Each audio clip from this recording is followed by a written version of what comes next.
السلام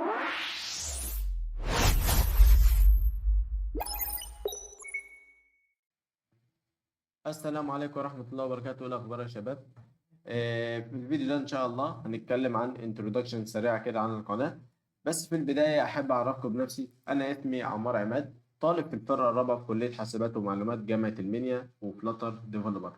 والقناة دي إن شاء الله هنزل عليها محتوى عن البرمجة بشكل عام. المحتوى ده هيكون موجه لأي حد مهتم بالمجال، مش شرط يكون في كلية حاسبات ومعلومات، لكن مهتم عامة بمجال البرمجة وعايز يفهمه بشكل صح.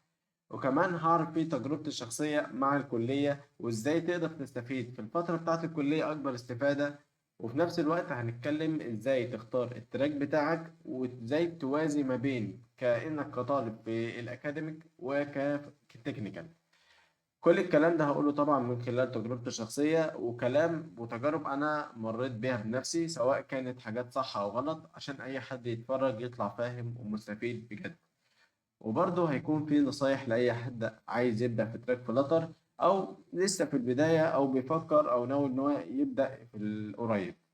كمان هتلاقوا على القناة كورسات زي كورس جيت وجيت هاب اللي هينزل الفترة دي. ومش هقول لك غير إن الكورس ده هيأسسك صح ويخلي عندك المعلومات الكافية اللي تقدر تخليك تشتغل بطريقة سليمة، ونفس الوقت تبقى فاهم إيه الفرق ما بين جيت وجيت هاب وتقدر تشتغل مع التيم بشكل سليم.